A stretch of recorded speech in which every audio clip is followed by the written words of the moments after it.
Hello everyone, this is Vikas Singh and today I will explain you poem 5 of class 12th in English poetry section, A Lament, composed by P.B. Shelley.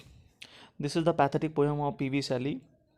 In this poem, poet regrets his life because he knows that he will not live more and he is died soon.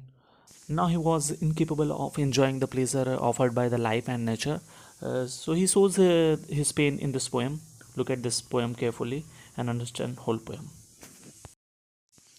A lament मतलब एक बिलाप, एक दुख. तो poet इसमें अपना दुख प्रकट करते हैं इस कविता के जरिए. तो देखते हैं कविता क्या है.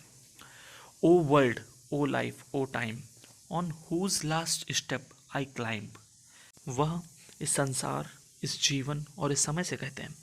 On whose last step I climb, यानी कि इन जीवन के इस अंतिम चरण पे आई क्लाइंब, मैं खड़ा हुआ हूँ. ट्रैम्बलिंग एट दैट मतलब जहाँ पर, ट्रैम्बलिंग लड़खड़ा रहा हूँ. देखिए कह रहे हैं कि जीवन के मैं इस अंतिम चरण पे, लास्ट स्टेप, अंतिम चरण पे मैं खड़ा हुआ हूँ.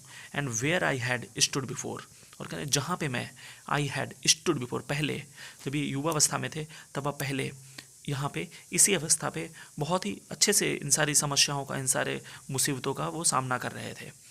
और लेकिन आज वो इस जगह पे हैं तो वह इनसे डर रहे हैं, वह इससे भयभीत हो रहे हैं. वह उन सभी परेशानियों की बात कर रहे हैं, उन सारे डरों की बात कर रहे हैं. कह रहे हैं कि जो पहले अपने वो युवावस्था में वह इन सभी चीज़ों का सामना डट कर करते थे, लेकिन अब वह इस अवस्था पे डर रहे हैं. When will return the glory of your prime. When will यानी कि कब वापस आएगी. व्हेन विल रिटर्न, कब वापस आएगी. द ग्लोरी यानी कि कीर्ति, ऑफ योर प्राइम, तुम्हारी युवावस्था की. प्राइम मतलब युवावस्था. तो वह कहते हैं खुद से ही, no more, O never more. It means कभी नहीं, ओ बिल्कुल नहीं.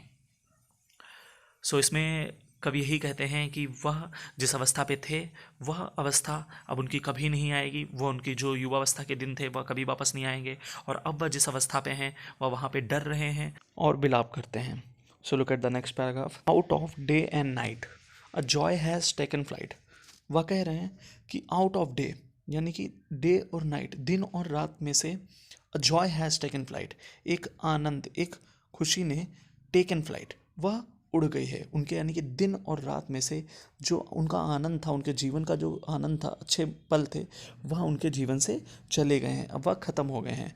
Fresh spring and summer and winter हो, वह ताज़ा बसंत और वह गर्मियों का मौसम और वह सर्दियों के समय की जो ओस होती है सफ़ेद रंग की, वह कह रहे हैं वह ये सारे मौसम और ये सारी चीज़ें मूव माई फेंट हर्ट विद अ ग्रीव, मेरे दिल को कमज़ोर, फेंट मतलब कमज़ोर कर देते हैं. विद किसके साथ में, ग्रीफ यानी कि दुख के साथ में. लेकिन बट विद डिलाइट, आनंद से नहीं करते हैं, दुख से उसके दिल को भर देते हैं जब वह इन सारी चीज़ों को देखते हैं. और वह पूछते हैं कि वह अपने जीवन में कब इन सारी चीज़ों का फिर से आनंद ले पाएंगे. तो वह खुद से कहते हैं, नो मोर, ओ नेवर मोर, अब नहीं, ओ अब कभी नहीं. तो वह इस पैराग्राफ में यही बताना चाहते हैं कि उनके जो जीवन से, उनके दिन और रात से एक जो खुशी थी, जो आनंद था, वह बिल्कुल जा चुका है. और वह इन सारे मौसमों को, यानी कि ताज़ा बसंत और गर्मियों और वह सर्दी की बात करते हैं. और कहते हैं जब वह इनके बारे में सोचते हैं और विचार करते हैं तब वह ये सारी चीज़ें उनके जीवन में मतलब एक उनके दिल को दुखी कर देती हैं और उनको दुख प्रदान करती हैं. और वह खुद से पूछते हैं कि ये सब उनके जीवन में वापस कब आएगा. तो उनको पता है और वह यही कहते हैं कि वह कभी नहीं आएंगे उनके जीवन में दोबारा. So I hope you understand this whole poem. If you have any doubt, you can ask in comment section. All the best.